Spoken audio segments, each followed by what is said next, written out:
नमस्कार, आप देख रहे हैं न्यूज 18 में हूं आपके साथ मेनका चौधरी। खबरें विस्तार से और इस बुलेटिन में बात उत्तराखंड की। सबसे पहले बात कर लेते हैं चर्चित अंकिता भंडारी मर्डर केस की। आज कोटद्वार कोर्ट अपना फैसला सुनाने वाली है। इस जघन्य हत्याकांड की जांच के बाद 500 पन्नों की चार्जशीट फाइल की गई थी, जिसमें 97 गवाह बनाए गए थे। 47 गवाहों को कोर्ट में पेश किया गया। पुलकित आर्य, सौरभ भास्कर और अंकित गुप्ता अंकिता केस में आरोपी हैं। अंकिता भंडारी के पिता ने कोर्ट से अंकिता के हत्यारों को फांसी दिए जाने की मांग की है और कहा कि उन्हें भी मौत मिलनी चाहिए जिन्होंने उनकी बेटी की जान ली। ये मामला साल 2022 का है। अंकिता पुलकित आर्य के रिजॉर्ट में काम करती थी और 18 सितंबर 2022 को अंकिता रिजॉर्ट से गायब हो गई, जिसके बाद अंकिता का शव मिला था चीला बैराज में। इस मामले में हत्या, सबूत मिटाने और अनैतिक देह व्यापार अधिनियम के तहत केस दर्ज किए गए थे। देखिए, जो जिस तरह से मेरे निर्दोष लड़की अंकिता भंडारी को इन तीनों धुरंधरों ने मारा है, तो मैं पहले से कह रहा हूँ कि मौत के बदले मौत। तो परसों 30 मई को अंतिम फैसला होने वाला है और हम चाहते हैं कि हमारे जीते जी हमारे सामने इन तीनों को फांसी की सज़ा हो। पूरे प्रदेश के लोग अंकिता के न्याय के लिए लगातार मांग कर रहे हैं और हम लोगों की उम्मीद है कि जो न्यायालय है वो उचित उनके साथ इंसाफ करेगा। और हम लोगों की जो मांग थी कि सीबीआई जांच होनी चाहिए, वीवीआईपी का नाम उजागर होना चाहिए और जिन लोगों ने ये करा, जो पुलकित आर्य उसके साथ जो उसके 2 दोस्त हैं, उन सबको फांसी की सजा होनी चाहिए। इससे कम इस प्रदेश के लोग नहीं मानेंगे और ये हमारी मांग है। और इस वक्त कोटद्वार से अनुपम भारद्वाज हमारे सहयोगी हमारे साथ जुड़ गए हैं। अनुपम, आज का दिन बहुत ही अहम दिन है। अंकिता भारद्वाज, उनके परिवार के साथ साथ सभी लोग इंसाफ का इंतजार कर रहे हैं। जिस जघन्य तरीके से अंकिता की हत्या की गई और आज है फैसले का दिन, किस तरह की बातें वहां हो रही है? जो 500 पन्नों की चार्जशीट है उसमें क्या क्या है?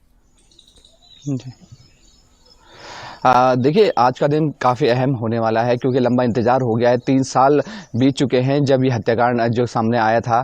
उसके बाद 2 साल से ज़्यादा का समय हुआ है जब कोर्ट में इसमें ट्रायल चल रहा था। तो लंबा इंतजार सबको करना पड़ा है। अंकिता के परिजनों को इंतजार करना पड़ा है और आम जनता इसका इंतजार कर रही है क्योंकि ऐसा हत्याकांड उत्तराखंड जैसे देवभूमि जिसे कहा जाता है वहाँ पर देखने को नहीं मिला और अचानक से इस तरीके से हत्याकांड सामने आता है।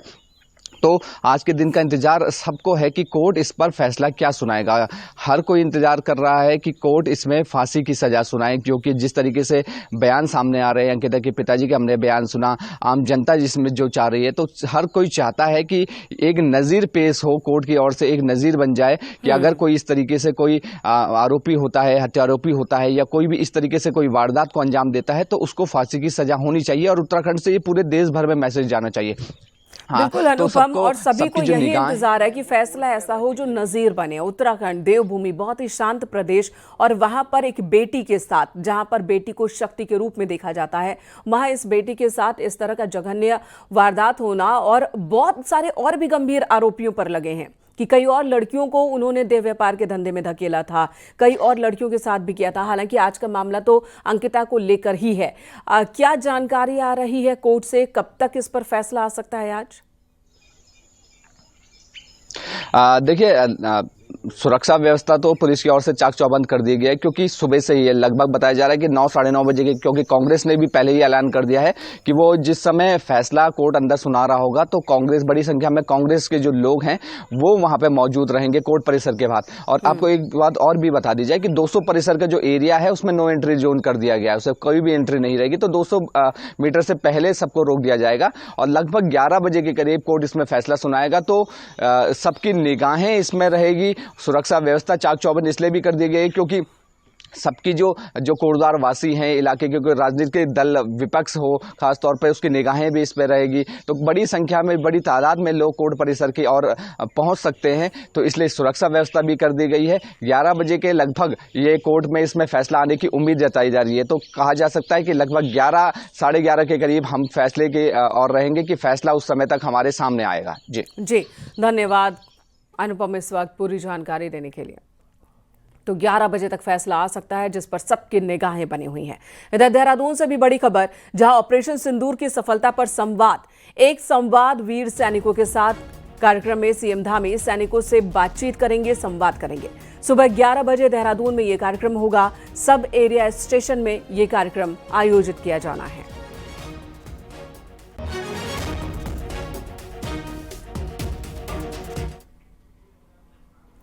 इधर सीएम धामी ने देहरादून मुख्य सेवा सदन में सौर स्वरोजगार योजना के लाभार्थियों से संवाद किया। इस दौरान सीएम ने कार्यक्रम में आए सभी लोगों से बातचीत की और योजना के बारे में फीडबैक भी लिया। मुख्यमंत्री ने कहा कि उत्तराखंड के घर घर सौर स्वरोजगार योजना पहुंचे, ये सरकार का लक्ष्य है। सीएम ने यह भी कहा कि लोगों को आत्मनिर्भर बनाने पर काम किया जा रहा है। सौर ऊर्जा के क्षेत्र में लोगों को ट्रेनिंग भी दी जा रही है।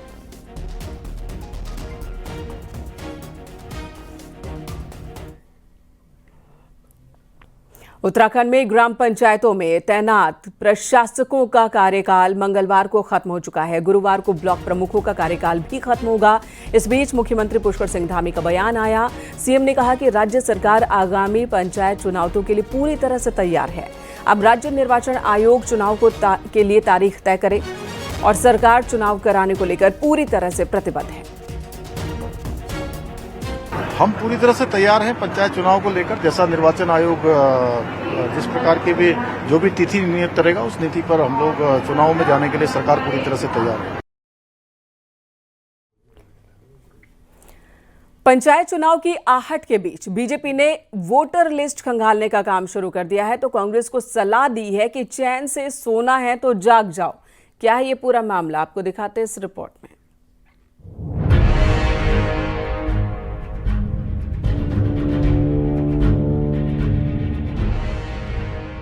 निकाय चुनाव में वोटर लिस्ट में गड़बड़ी, नाम काटने, फर्जी वोट बनाने का आरोप कांग्रेस ने लगाया। तब कांग्रेस ने इस गड़बड़ी के लिए बीजेपी सरकार और निर्वाचन आयोग को जिम्मेदार ठहराया। अब पंचायत चुनाव की आहट सुनाई दे रही है, तो बीजेपी ने एक गांव और बूथ की वोटर लिस्ट पर काम शुरू कर दिया है, ताकि एक वोट का भी नुकसान न हो। और इसी के साथ बीजेपी ने कांग्रेस को वक्त पर जागने की सलाह दे डाली है। हमने अपने कार्यकर्ताओं से कहा है कि जिनके नाम जुड़ने उनके नाम जोड़े जाए, कटने वाले नाम कटने चाहिए। लेकिन जहाँ तक कांग्रेस हारने के बाद इस प्रकार खड़ा करती है, आज अवसर है कांग्रेस को भी, अगर पूरा राज्य का निर्वाचन आयोग सबको ये अधिकार देता है, राजनीतिक दल को अधिकार देता है कि वो लिस्ट को देके वोटर लिस्ट में नाम जो जुड़ने लायक है उनको जुड़ाए। बाद में हार का ठीकरा वोटर लिस्ट पर फोड़ना, ये कांग्रेस को नहीं करना चाहिए। निकाय चुनाव में हार की बड़ी वजह कांग्रेस ने वोटर लिस्ट में गड़बड़ी को बताया था और कई निकायों में गेम खराब करने का आरोप लगाया था। पूर्व सीएम हरीश रावत को बूथ पर वोटर लिस्ट में नाम तक नहीं मिला। ऐसे में क्या कांग्रेस बीजेपी प्रदेश अध्यक्ष की सलाह को मानेगी? महिला प्रदेश अध्यक्ष ज्योति रौतेला के मुताबिक वोटर लिस्ट में बीजेपी सरकार गड़बड़ करती है। ये बात महेंद्र भट्ट ने मान ली है। महेंद्र भट्ट जी ये मान रहे हैं कि भाजपा वोटर लिस्ट में गड़बड़ करती है और वो कांग्रेस को आगाह कर रहे हैं कि भाई हम लोग कोई गड़बड़ कर रहे हैं, उससे पहले आप जाग जाइए। तो मैं महेंद्र भट्ट जी को बोलना चाहती हूँ कि आपकी और आपकी सरकार लिस्टों को सुधार नहीं पा रही, इसलिए आप ये बातें बोल रहे हैं। निकाय चुनाव में वोटर लिस्ट में गड़बड़ी हुई, इसको लेकर कांग्रेस बड़ा खुलासा करने वाली थी, लेकिन वो काम अभी अंजाम तक नहीं पहुंचा। वहीं पंचायत चुनाव में हार की हालत में कांग्रेस वार न कर पाए, इसलिए बीजेपी ने अभी से वोटर लिस्ट पर जागने की सलाह दी है। दीपांकर भट्ट, न्यूज़ 18, देहरादून।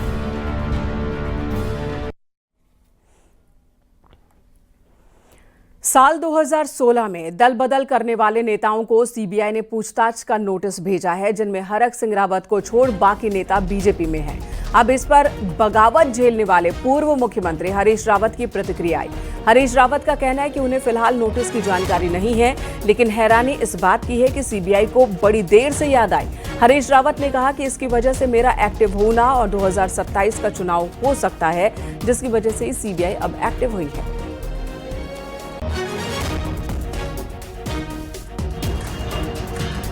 मुझे अभी कोई जानकारी नहीं है कि सीबीआई ने कोई नोटिस दिया है, और यदि दिया होगा तो मुझे आश्चर्य होगा कि इतने साल बाद फिर उनको आर्काइव से कैसे ये सब मामले निकालने पड़ रहे हैं।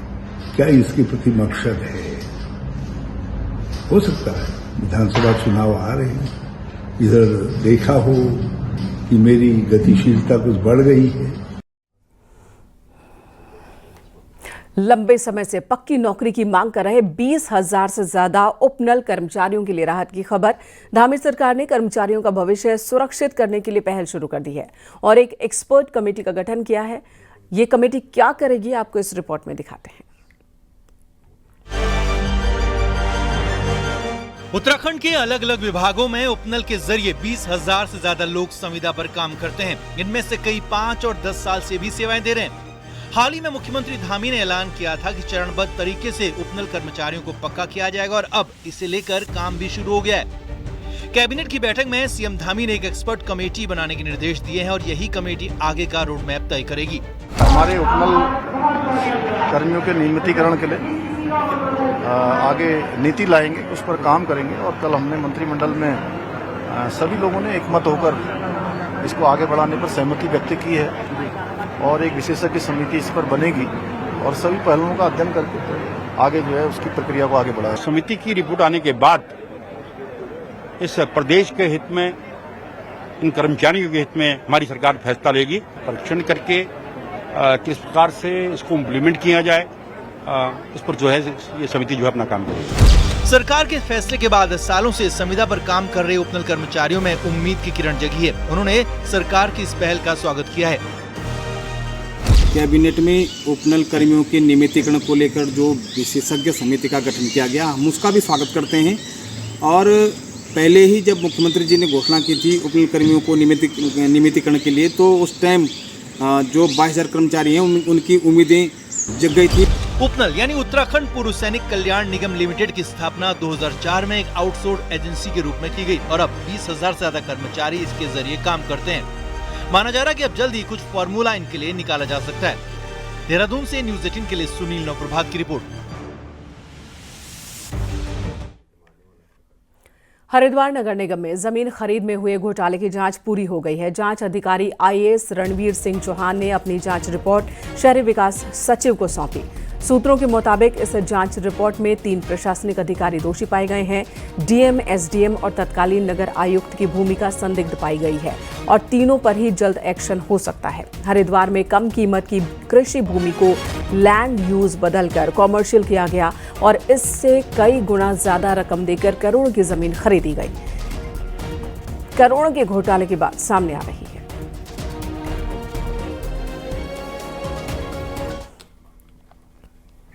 और अब बात मौसम की, तो राज्य में कई जगहों पर बारिश का सिलसिला जारी है। नैनीताल में थोड़ी देर की बारिश ने आपदा जैसी स्थिति कर दी। गुरुवार जब सुबह तेज बारिश हुई तो तल्ली ताल बाजार में सड़क नदी में तब्दील हो गई और इस दौरान नगरपालिका की नालियों का हाल भी बुरा रहा। सड़कों पर बह रहा पानी कई दुकानों के अंदर चला गया, दुकानों में रखा सामान खराब हो गया। हालांकि राहत की बात यह रही कि बारिश कुछ देर ही हुई और बारिश के दौरान हनुमानगढ़ी में मलबा आ गया। तो बल्दिया खान की बात कर ले, यहाँ पर गाड़ी के ऊपर एक पेड़ गिरा। हालांकि नैनीताल में अधिकांश नालियां चौक होने की वजह से आए दिन ये समस्या बन रही है। टूरिस्ट को भी परेशानी झेलनी पड़ रही है। छाड़ी बाजार के दुकानदार हमारे लगभग 1.5 करोड़ रुपए का नुकसान झेल चुके हैं पानी की वजह से। उसके लिए भी हमने प्रशासन को रिक्वेस्ट डाली थी, लेकिन उसमें कोई सुनवाई नहीं हुई। आज जो प्रॉब्लम हुई है इसके लिए बहुत बार हम कह चुके हैं और नालियों के अंदर मलबा आके फंस रहा है जिस वजह से पानी ओवरफ्लो हो रहा है। अब ये देखिए अलग अलग विभाग है, सब एक दूसरे पे होती है, बात डालते हैं। ये पहले भी ये पानी, इससे पहले जो बारिश हुई थी उससे पहले पूरी दुकान में बारिश हुआ था। जो व्यापार मंडल को बताया गया था उन्होंने काम करवाया था, लेकिन ठेकेदार द्वारा कोई काम नहीं किया गया। ना जाले पड़े सही से, न पूरे नालों में पूरे पत्थर भरे पड़े, ना मलबा भी पूरा इसमें भरा पड़ा है। उत्तराखंड में प्री मानसून की एंट्री के बीच सरकारी विभागों की लड़ाई रुकने का नाम ही नहीं ले रही है। कुमाऊं के सबसे बड़े शहर हल्द्वानी में तो हालात ऐसे हैं कि यहां वन विभाग, सिंचाई और पीडब्ल्यूडी ऐसी लड़ाई में फंसे हैं कि गौला नदी में बाढ़ सुरक्षा तक के इंतजाम अभी नहीं हो पाए हैं। देखिए ये रिपोर्ट।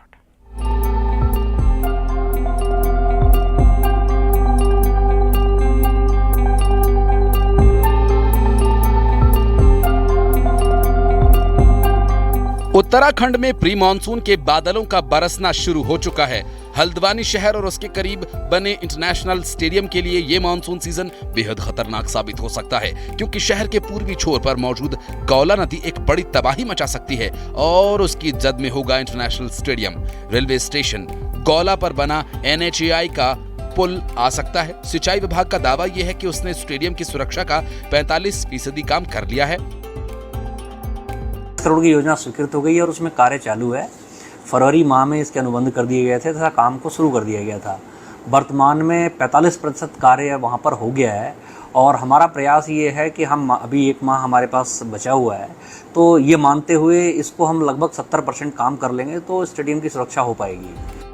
दूसरी तरफ 15 दिन पहले PWD ने भी पिछले साल बह चुकी गौला की अप्रोच रोड का काम शुरू किया, लेकिन पेड़ों के कटान के नाम पर इस काम में भी वन विभाग ने रोड़ा अटका दिया। जो भी वृक्ष है जो कि उसमें बाधित हो रहे थे उसको ऑक्शन करते हुए जो कि ऑक्शन मनी जो भी आई थी वो जो कि फॉरेस्ट विभाग को जमा कर दी गई है। उसके उपरांत ही जो कि हमने जो कि कार्य प्रारंभ किया गया है। दोनों मामले वन विभाग से जुड़े हुए हैं, इसलिए GM ने इन मामलों पर जांच बैठा दी है। हालांकि प्रशासन का साफ कहना है कि काम पर रोक नहीं है। जो सुरक्षा संबंधी कार्य है उसको किसी प्रकार से रोका नहीं गया है। केवल जो अनुमति थी, जो सामग्री वो नदी से निकाल रहे थे, जो वन निगम से उनको खरीदनी थी, जो उन्होंने खरीदा नहीं, जिस प्रयोजन के उनके द्वारा अनुमति ली गई थी वो प्रयोजन में कभी उन्होंने लाया ही नहीं उसको, इसलिए अनुमति निरस्त की है। पिछले कई सालों से नदी से खनन सामग्री को निकालने के लिए कोई गंभीर प्रयास नहीं किए गए और इसी का नतीजा है कि बाढ़ का पानी हर साल नया रास्ता बना रहा है और इसका कटाव नदी के बीच से हटकर दोनों तरफ हो गया, जिससे एक तरफ इंटरनेशनल स्टेडियम खतरे में आ चुका है तो दूसरी तरफ रेलवे स्टेशन और नेशनल हाईवे पर भी संकट खड़ा हो गया। हल्द्वानी से न्यूज़ 18 के लिए शैलेंद्र नेगी की रिपोर्ट। चारधाम यात्रा को शुरू हुए 30 दिन हो गए और अब तक दर्शन के लिए 34 लाख रजिस्ट्रेशन हुए हैं। वहीं 16 लाख श्रद्धालुओं ने अब तक दर्शन किए हैं। केदारनाथ धाम में श्रद्धालुओं का सैलाब लगातार बढ़ रहा है। अब तक 6 लाख से ज्यादा श्रद्धालुओं ने बाबा केदार के दर्शन किए और निश्चित रूप में यात्रा बढ़ेगी। अभी युद्ध के बादल मंडरा रहे थे जिसके कारण थोड़ी सी यात्रा हमारी धीमी हुई, पर गति फिर पकड़ लेगी। इस समय जैसे जैसे नीचे मैदानी इलाकों में गर्मी होगी लोग पहाड़ की तरफ आएंगे और ये तो धार्मिक स्थल है, यहाँ तो रमणीयता भी है, सुंदरता भी है, पहाड़ के नज़ारे भी हैं और भगवान का दर्शन भी उपलब्ध होता है। चारधाम यात्रा अब बहुत तेजी से रफ्तार पकड़ रही है। बद्रीनाथ धाम के कपाट खुलने के बाद से अब तक 4,57,409 श्रद्धालु बद्र विशाल के दर्शन कर चुके हैं। गुरुवार यानी कि कल 22,183 तीर्थ यात्रियों ने दर्शन किए। रोज हजारों की संख्या में श्रद्धालु पहुंच रहे हैं भगवान बद्र विशाल के दर्शन के लिए।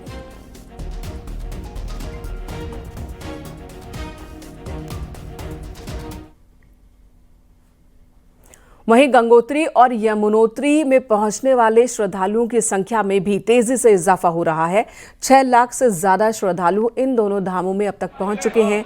यमुनोत्री धाम में 3,07,000 से ज्यादा तीर्थयात्री दर्शन कर चुके हैं। वहीं गंगोत्री धाम में 2,53,000 से ज्यादा तीर्थयात्री मां गंगा के दर्शन के लिए पहुंचे हैं।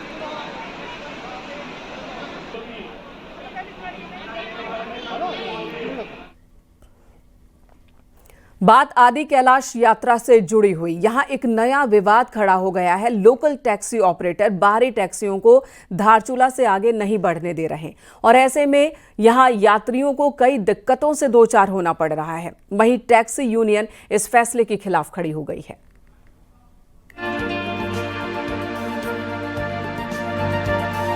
आदि कैलाश के दर्शनों के लिए इन दिनों पूरे देश से यात्री पहुंच रहे हैं, लेकिन लोकल टैक्सी संचालकों की दादागिरी यात्रियों के साथ ही बाहरी टैक्सी ऑपरेटर्स पर भारी पड़ रही है। असल में स्थानीय टैक्सी ऑपरेटर बाहरी टैक्सियों को धारचूला से आगे बढ़ने नहीं दे रहे हैं। लोकल टैक्सी ऑपरेटर सिर्फ अपनी ही गाड़ियों में यात्रियों को ले जाने का दबाव बना रहे हैं। कई मौकों पर तो बाहरी टैक्सी ड्राइवरों के साथ मारपीट भी हुई है। ऐसे में अन्य टैक्सी यूनियनों ने भी मोर्चा खोल दिया है।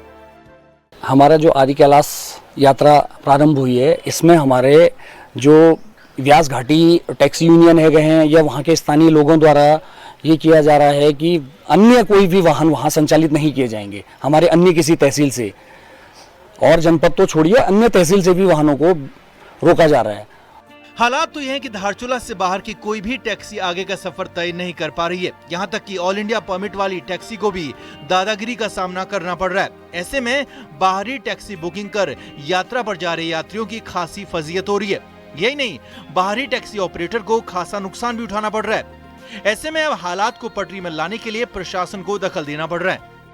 स्थानीय जो टैक्सी यूनियंस हैं और यहाँ पर जो पिथौरागढ़ की जो टैक्सी यूनियन है, अन्य जो लोग हैं, स्टेक होल्डर्स हैं, ग्रामीण हैं, उनके साथ वार्ता चल रही है।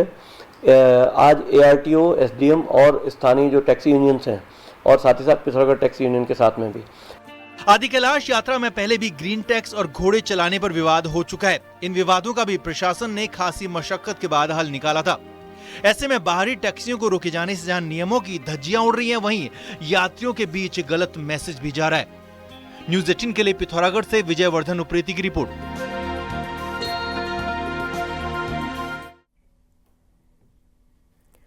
इधर रामनगर के ढिकोले इलाके के एक रिजॉर्ट में जिप्सी ड्राइवर के साथ मारपीट का CCTV वीडियो सामने आया, जिसमें जिप्सी ड्राइवर को पीटा जा रहा है और जिप्सी ड्राइवर को पीटने वाला आरोपी पुलिसकर्मी बताया जा रहा है।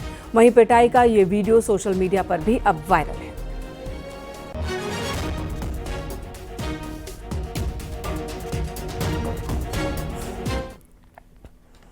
विकासनगर में अवैध खनन पर बड़ी कार्रवाई करते हुए खनन विभाग ने 2 JCB मशीन और 3 डंपर को सीज किया।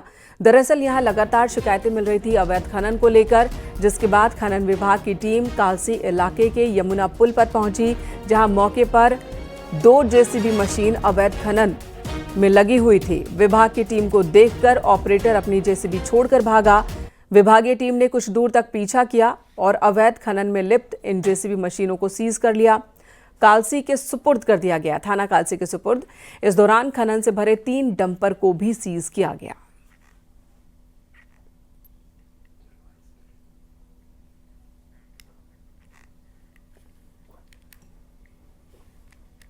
और अब पहाड़ की 10 बड़ी खबरों पर नजर डालते हैं। ऋषिकेश कोतवाली पुलिस ने फरार वारंटी को हरिद्वार से गिरफ्तार किया। आरोपी यूपी के ग्रेटर नोएडा का रहने वाला है।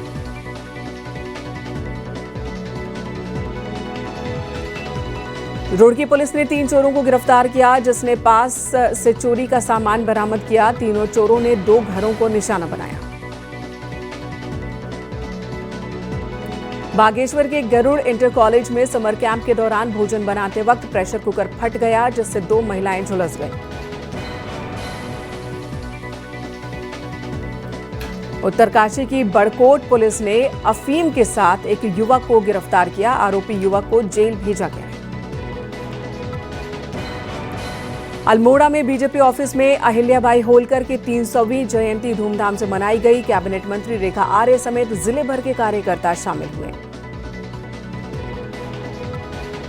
पिथौरागढ़ में मेडिकल कॉलेज बना रही कंस्ट्रक्शन कंपनी के खिलाफ स्थानीय लोगों ने प्रदर्शन किया। कंपनी की निर्माण सामग्री से कई रास्ते खराब हो गए हैं, ये उनकी बात है। चंपावत डीएम ने अधिकारियों की मीटिंग में नशीले पदार्थों और तस्करी पर रोक लगाने के निर्देश दिए। जिले में 1 महीने में 13 तस्कर गिरफ्तार किए गए। अल्मोड़ा पहुंचने पर कल्याण परिषद के उपाध्यक्ष का व्यापारियों ने किया जोरदार स्वागत। उनकी समस्याएं सुनकर जल्द समाधान का भरोसा दिया उन्होंने। चमोली के थराली के जोलाकोट गांव में विकसित कृषि संकल्प अभियान का शुभारंभ किया गया, जिसमें किसानों को फसलों के उत्पादन की वैज्ञानिक पद्धति की जानकारी दी गई। आज से नैनीताल राजभवन में गवर्नर कप गोल्फ प्रतियोगिता शुरू हो रही है। राज्यपाल गुरमीत सिंह ने कर्टेन रेजर कार्यक्रम में हिस्सा लिया।